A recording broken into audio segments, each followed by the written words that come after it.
Hello friends, मैं हरन प्रताप सिंह आप सभी लोगों का अपने इस एजुकेशनल चैनल पर स्वागत करता हूं। फ्रेंड्स, आज हम लोग इस वीडियो में क्लास 11th के इंग्लिश सब्जेक्ट के एक लेसन जिसका नाम है the ailing planet the green movement's role, हम लोग इस लेसन के शॉर्ट आंसर टाइप क्वेश्चन को स्टडी करेंगे। ये इसका पार्ट वन में पार्ट वन है। इसमें हमने 10 क्वेश्चन को इंक्लूड किया है और जो रेस्ट ऑफ द क्वेश्चंस हैं उनको अगले पार्ट में मैं कवर कर लूँगा। तो आइए फ्रेंड्स, हम लोग बिना समय गवाए शुरू करते हैं। देखिए, फर्स्ट क्वेश्चन स्क्रीन पर आपके सामने है। आइए देखते हैं इसमें क्या पूछ रहा है। ये कह रहा है कि विच मोमेंट डज नानी पालखीवाल रेफर टू। कह रहा है कि नानी पालखीवाल, ये राइटर का नाम है। कह रहा है कि नानी पालखीवाल जो है, कह रहा है विच मोमेंट डज रेफर टू। कह रहा है कि किस मोमेंट की बात कर रहे हैं, किस आंदोलन की बात कर रहे हैं, किस क्रांति की बात कर रहे हैं। How popular do you think it is. कह रहा है कि आप क्या सोचते हैं कि यह कितना पॉपुलर है। इसमें कह रहे हैं कि how popular do you think it is, आप इसे कितना लोकप्रिय समझते हैं, मतलब ये कितना लोकप्रिय हुआ लोगों के बीच, आप क्या समझते हैं। ठीक है, तो आइए इसके आंसर को देखते हैं। किसमें कह रहा है कि दी ऑथर नानी पालखीवाल रेफर्स टू ग्रीन मूवमेंट। इसमें कह रहे हैं कि जो ऑथर नानी पालखीवाल है, जो लेखक नानी पालखीवाल है, कह रहा है रिफर्स टू ग्रीन मूवमेंट। यह जो है ग्रीन मूवमेंट मीन्स हरित क्रांति। कह रहा है कि यह हरित क्रांति की बात करते हैं, इन्होंने ये हरित क्रांति के बारे में बता रहे हैं। It has become very popular, यह बहुत तो लोकप्रिय हो चुका है। Among the people of all countries, सभी देशों के लोगों के बीच, ये सभी देशों के लोगों के बीच काफ़ी लोकप्रिय हो चुका है। स्टार्टेड नियरली 25 ईयर्स एगो, जो 25 साल पहले शुरू हुआ था, जो 25 साल पहले शुरू हुआ था। बट इट हैज़ ग्रिप्ड, लेकिन यह जकड़ चुका है। ग्रिप मीन जकड़ना। The imagination of the entire human, and imagination means कल्पना होती है, और एंटायर का मतलब संपूर्ण, ह्यूमन मीन्स मानव। तो वही कह रहा है कि but it has gripped the imagination of the entire human race को तो मानव जाति कह रहा है कि, लेकिन यह मानव जाति की कल्पना को क्या कर चुका है, जकड़ चुका है कंप्लीटली, पूरी तरीके से, एंड क्वाइट रैपिडली, और बहुत तेज़ी से। उसका कहने का मतलब ये है कि ये जो हरित क्रांति थी 25 साल पहले शुरू हुई थी, लेकिन आज इसका प्रभाव जो है प्रत्येक देश के लोगों के ऊपर है।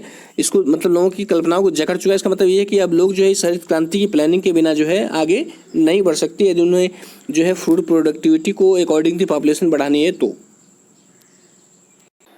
अब एक क्वेश्चन नंबर सेकेंड को देखते हैं। इसमें पूछ रहा है कि how does the author point out the importance of green movement. इसमें कह रहा है कि हाउ, किस प्रकार ऑथर जो है पॉइंट आउट, स्पष्ट करता है the importance of green movement. कह रहा है हरित क्रांति के महत्व को, किस प्रकार राइटर जो है हरित क्रांति के महत्व को उजागर करता है या स्पष्ट करता है। इसके आंसर को देखते हैं। इसमें कह रहा है कि the author points out the importance of green movement by comparing it to the revolutionary ideas of Copernicus। इसमें कह रहा है कि दी ऑथर, जो ऑथर है, पॉइंट्स आउट, वो स्पष्ट करता है या बताता है या उजागर करता है the importance of the green movement, हरित क्रांति के महत्व को, बाय कंपेयरिंग, इसकी तुलना करके, to the revolutionary ideas of Copernicus. कह रहा है कि कॉपरनिकस के क्रांतिकारी विचारों से। रिवोल्यूशनरी मतलब क्रांतिकारी।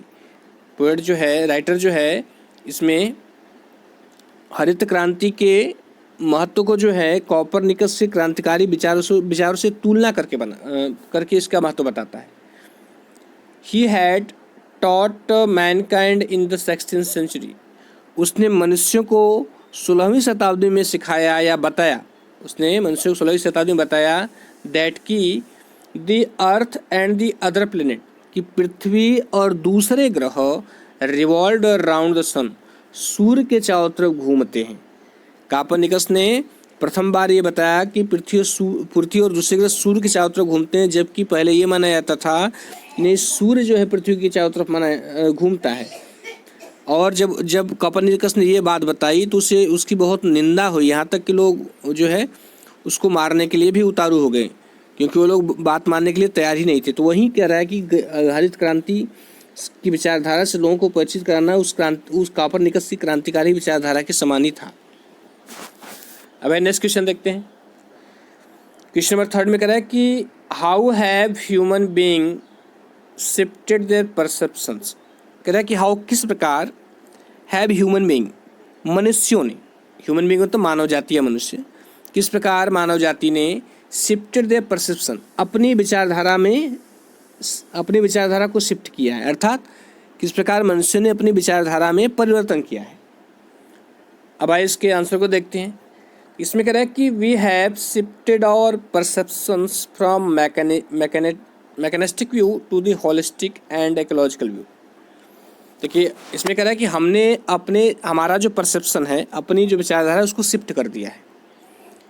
कहाँ से कहाँ शिफ्ट किया है? तो कह रहा है कि जो मैकेनिकल व्यू से किधर से सेट किया है, हमने मैकेनिकल व्यू से होलिस्टिक एंड इकोलॉजिकल व्यू की तरफ जो है अपनी विचारधारा को मोड़ा है। अब इसका क्या मतलब है, एक बार मैं फिर से बता रहा हूँ। मैकेनिक व्यू का मतलब होता है यांत्रिक दृष्टिकोण, और होलिस्टिक एंड इकोलॉजिकल मतलब होलिस्टिक मतलब इसका मतलब है पूर्णतावादी होता है, संपूर्ण भी कर सकते हैं। तो हमने मैकेनिस्टिक व्यू से, यांत्रिक दृष्टिकोण से किधर प्रति किया है, टू होलिस्टिक एक संपूर्ण इकोलॉजिकल व्यू और पारिस्थितिक दृष्टिकोण की तरफ। पहले था हमने केवल मशीनें बढ़ाना, उत्पादन करना, अधिक से उत्पादन लेना, मशीनों का प्रयोग कर उत्पादन, बस ये। लेकिन अब जो है पर्यावरण की तरफ जो है संपूर्ण रूप से हमने देखना प्रारंभ किया। हमारा विचारधारा कि हमारे क्या लगातार उत्पादन करने से, संसाधनों का लगातार दोहन करने से क्या पर्यावरण समस्याएं उत्पन्न हो सकती हैं कि नहीं हो सकती। उसका कहने का मतलब ये है। एक बार मैं फिर से इसको रिपीट कर रहा हूँ। देखिए कह रहा है कि we have shifted our perception, हमने अपनी विचारधारा को शिफ्ट किया है या परिवर्तित किया है, फ्रॉम मैकेनिस्टिक व्यू यांत्रिक दृष्टिकोण से, टू ए होलिस्टिक एक संपूर्ण एंड इकोलॉजिकल व्यू और पारिस्थितिक दृष्टिकोण की तरफ। Now we regard the earth as a living organism. अब हम पृथ्वी को जो है एक लिविंग ऑर्गेनिज्म, एक जीवित तत्व के रूप में मानते हैं, या एक कह सकते हैं एक जीवित प्राणी के रूप में मानते हैं। हम लोग पृथ्वी को जो है एक लिविंग ऑर्गेनिज्म मानते हैं, जीवित प्राणी के रूप में। It is an enormous being, यह एक विशाल प्राणी है, विशाल जीव है। And we are its part, और हम लोग इससे क्या है, हम लोग इसके भाग हैं। It has its own metabolic needs, कह रहा है कि इसकी अपनी जो है मेटाबॉलिक नीड्स हैं। कह रहा है कि इसकी अपनी जो है मेटाबॉलिक नीड्स का मतलब जैविक आवश्यकताएं हैं, एंड वाइटल प्रोसेस, और क्या है, और महत्वपूर्ण प्रक्रियाएं हैं इसकी। जैसे हम लोगों की बॉडी की जो है सारी चीज़ें होती हैं, उसी तरह इसकी भी अपनी जैविक प्रक्रियाएं और आवश्यकताएं हैं। इस पर हमारी बॉडी में खराबी उत्पन्न होती है यदि कुछ चीज़ें इम्बैलेंस हो जाएं, हमारे बॉडी में कुछ चीज़ें इम्बैलेंस हो जाएं, सारी चीज़ें प्रॉपर मात्रा में, सारे न्यूट्रिएंट्स न पहुँचें, तो हमारे शरीर में कहीं ना कहीं गड़बड़ी डिफेक्ट होने लगता है। उसी तरह पृथ्वी भी एक जीवित प्राणी के समान है। यदि इसमें इम्बैलेंस होगा, छेड़छाड़ होगी, तो कुछ न कुछ उसका दुष्परिणाम हमको देखने को मिलेगा।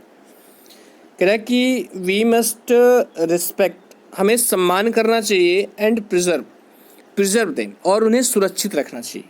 प्रिजर्व मतलब सुरक्षित रखना, हमें सम्मान करना चाहिए, उन्हें सुरक्षित रखना चाहिए। अब नेक्स्ट क्वेश्चन को देखते हैं।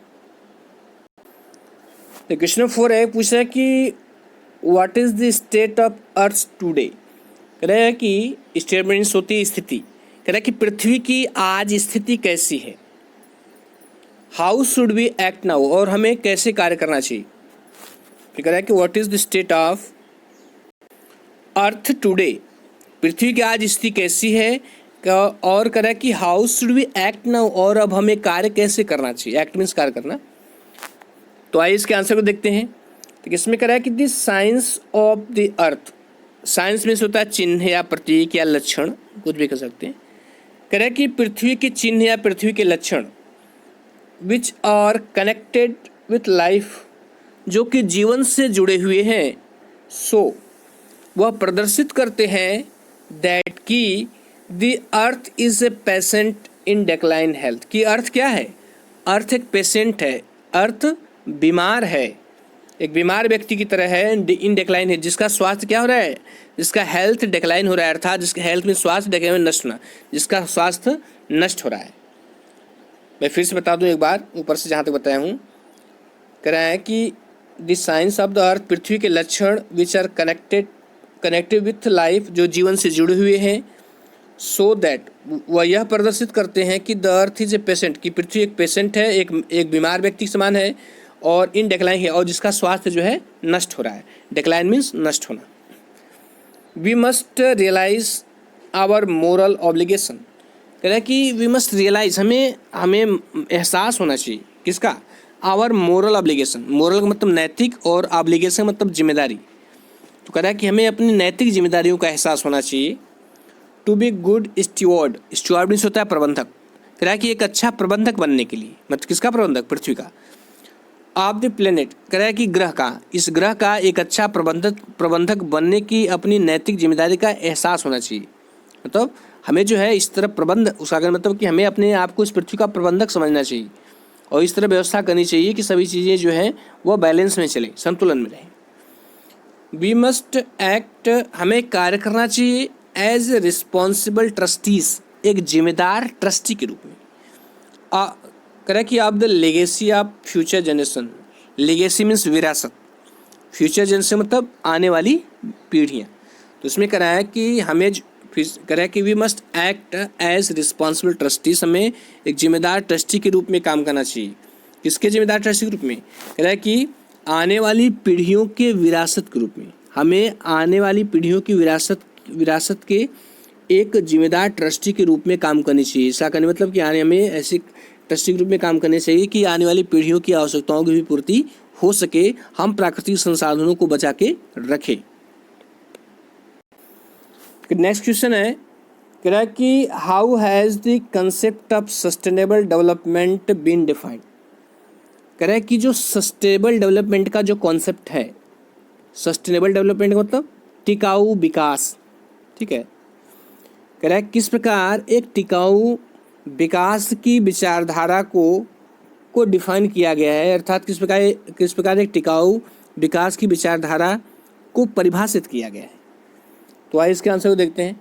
इसमें कह रहा है कि sustainable development has been defined, sustainable development को डिफाइन किया गया है एज द डेवलपमेंट, उस विकास के रूप में that meets the needs of the present, जो वर्तमान की आवश्यकताओं की पूर्ति करता हो, विदाउट पुटिंग इन डेंजर, बिना खतरे में डाले, the ability of the future generation, कह रहा है कि भविष्य की पीढ़ियों की योग्यताओं को टू मीट देयर नीड्स, अपनी आवश्यकताओं की पूर्ति के लिए। उसका कहने मतलब ये है, सस्टेनेबल डेवलपमेंट का मतलब ये है कि हम जो है अपने वर्तमान आवश्यकताओं की पूर्ति करें, लेकिन जो है हम आने वाली पीढ़ियों की उनकी जो अपने आवश्यकता करने की पूर्ति की जो योग्यता है उसको खतरे में न डालें, मतलब वो आने वाली पीढ़ियाँ भी जो है अपने आवश्यकताओं की पूर्ति कर सके। इसे ही सस्टेनेबल डेवलपमेंट बोलते हैं।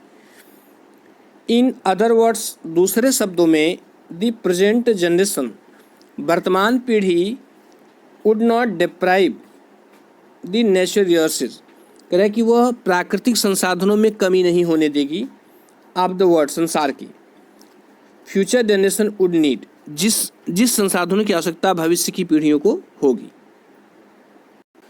अब नेक्स्ट क्वेश्चन देखते हैं। देखिए क्वेश्चन नंबर 6 में पूछ रहा है कि who is the world's most dangerous animal, कह रहा है कि संसार का सबसे खतरनाक एनिमल कौन है, संसार का सबसे खतरनाक जानवर कौन है। व्हाट हैज़ ही लर्नड, उसने क्या सीखा है। संसार का सबसे खतरनाक जानवर कौन है, उसने क्या सीखा है। आइए इसका आंसर देखते हैं।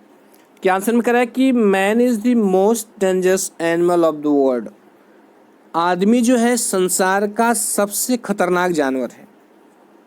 He has learned a new awareness, awareness means होती है जागरूकता, कह रहा है कि उसमें एक नई जागरूकता आई है, उसमें एक नई जागरूकता आई है। ही हैज़ एक्टेड वाइजली, उसने बुद्धिमानी पूर्वक कार्य किया है।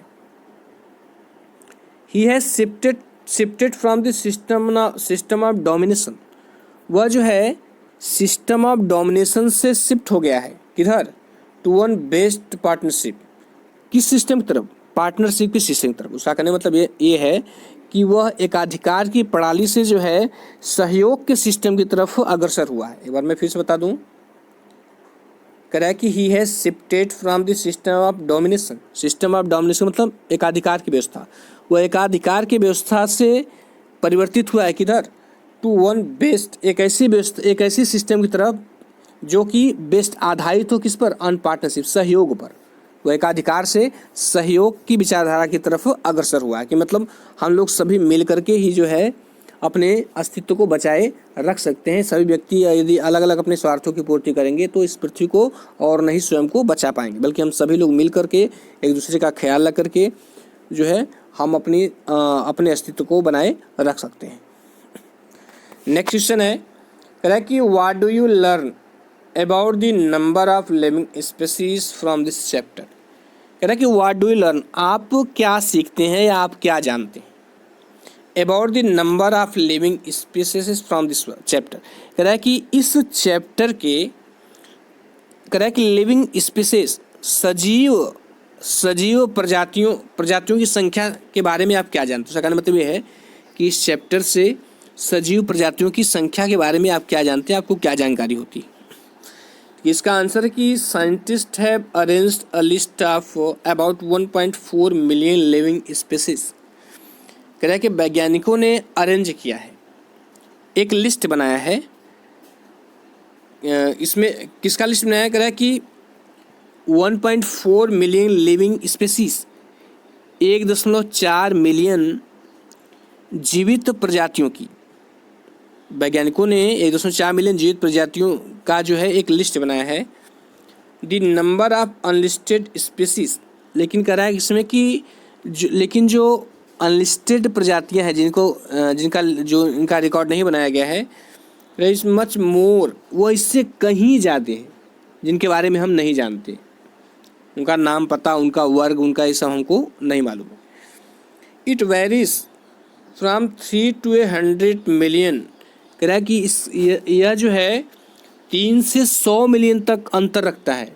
जो भी साइंटिस्ट ने जो जीवित प्रजातियां हैं उनकी जो लिस्ट बनाई है, उससे यह जो है 3 से 100 मिलियन अधिक है, जिसके बारे में हम नहीं जानते। कह रहा है कि अकॉर्डिंग टू वेरियस एस्टिमेट, कह रहा है फिर से बता दो इसमें, कह रहा है कि it varies from 3 to 100 million according to various estimate. कह रहा है कि वेरियस एस्टिमेट, कह रहा है कि भिन्न भिन्न आंकड़ों के अनुसार जो है इसका अंतर कितना है, कह रहा है 3 to 100 मिलियन, 3 से लेकर 100 मिलियन तक है। दीज स्टिल रेमेन अननोन, यह आज भी अननोन है। ये मतलब ये प्रजातियां जो लिस्टेड नहीं है वो आज भी अननोन है एंड अनडिफाइंड, और क्या है, और अपरिभाषित है। ये क्वेश्चन नंबर 8 है, से पूछ रहा है कि व्हाट डू यू नो, आप क्या जानते हैं अबाउट अर्थ्स बायोलॉजिकल सिस्टम। कह रहा है कि पृथ्वी की जैविक प्रणाली के बारे में, एंड देयर फंक्शन, और उनकी क्रियाओं के बारे में या उनके कार्यों के बारे में। फिर से बता दूं, कह रहा है कि what do you know about earth's biological system, आप पृथ्वी की जैविक प्रणाली से क्या समझते हैं, और एंड देयर फंक्शन, और उनके कार्यों से क्या समझते हैं। तो आइए अब इसके आंसर को देखते हैं। इसमें कह रहा है कि the earth has 4 principal biological system. कह रहा है कि पृथ्वी की 4 जो है प्रिंसिपल, मुख्य बायोलॉजिकल सिस्टम, जैविक प्रणालियां हैं। पृथ्वी की 4 मुख्य जैविक प्रणालियां हैं। दीज आर, और ये प्रणालियां हैं कौन है, फिशरीज है, मछली उत्पादन है, फॉरेस्ट जंगल है, ग्रॉसलैंड घास के मैदान है, एंड क्रॉपलैंड और फसल भूमि है। दे फॉर्म, वे निर्माण करते हैं, ये सारी चीज़ें कौन, फिशरीज, फॉरेस्ट, ग्रासलैंड, क्रॉपलैंड, ये निर्माण करते हैं किसका, the basis of the world economic system. कह रहा है कि संसार की आर्थिक प्रणाली के आधार का, ये सारी चीज़ जो है संसार के आर्थिक प्रणाली के आधार का निर्माण करती है। मतलब ये आर्थिक प्रणाली का ये आधार है, ये सारी चीज़, इनके बिना जो है कोई भी आर्थिक क्रिया नहीं हो सकती। कह रहा है कि दे सप्लाई अस फूड, वे हमें भोजन प्रदान करते हैं, एंड रॉ मटेरियल, और कच्चे माल प्रदान करते हैं, फॉर इंडस्ट्री, उद्योग के लिए, ये हमें उद्योग के लिए जो है भोजन और कच्चे माल उपलब्ध कराते हैं। अब नेक्स्ट क्वेश्चन देखते हैं। क्वेश्चन नंबर 9 है, पूछ रहा है कि what is the state of earth's biological system now and why. पूछ रहा है कि व्हाट इज द स्टेट, क्या स्थिति है, ऑफ अर्थ्स बायोलॉजिकल सिस्टम, पृथ्वी के जैविक प्रणाली का, नाउ अब, एंड वाई, और क्यों। उसका कहने मतलब ये है कि अब जो है पृथ्वी का जो बायोलॉजिकल सिस्टम है, जो इसकी जैविक प्रणाली है, उसकी क्या स्थिति है और क्यों है। इसमें कि in many areas of the world, संसार के बहुत से क्षेत्रों में अर्थ्स बायोलॉजिकल सिस्टम, पृथ्वी का जो बायोलॉजिकल सिस्टम है, जो जैविक प्रणाली है, have reached an unsustainable level, वह जो है अनसस्टेनेबल लेवल पर पहुंच चुका है, अर्थात अस्थायी स्तर पहुंच चुका है, अर्थात समाप्त होने के स्तर पर पहुंच चुका है। पृथ्वी के बहुत सारे एरियाज ऐसे हैं, बहुत सारे क्षेत्र ऐसे हैं जहाँ पर जो है, जहाँ पर पृथ्वी का जो बायोलॉजिकल सिस्टम है वह असमाप्त होने की कगार पहुंच गया है। They have reached a point, वह एक ऐसे पॉइंट पर पहुंच चुके हैं, ऐसे बिंदु पर पहुंच चुके हैं, वेयर, जहाँ their productivity has been damaged, जहाँ पर उनकी प्रोडक्टिविटी डैमेज हो गई, अर्थात जहाँ पर उनका प्रोडक्टिविटी मतलब उत्पादन होता है, जहाँ पर उनका उत्पादन जो है डैमेज हो चुका है, अर्थात नष्ट हो चुका है। There is because of the excessive pressure, और अब का नीचे कारण बता रहा है इसका कारण, देयर इज बिकॉज, इसका कारण क्या है, कह रहा है कि एक्सेसिव प्रेशर, अत्यधिक दबाव है, exerted by man on them, जो मनुष्य के द्वारा उनके ऊपर डाला जाता है, मतलब मनुष्य के द्वारा डाले जाने वाले अत्यधिक प्रभाव का कारण है।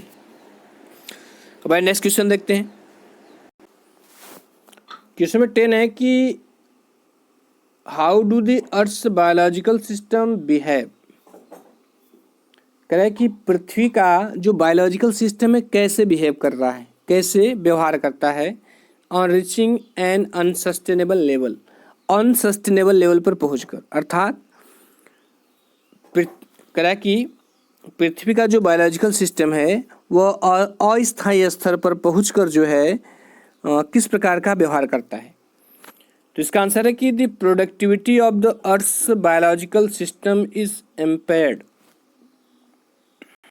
इम्पेयर्ड का मतलब होता है क्षीण होना, कम होना।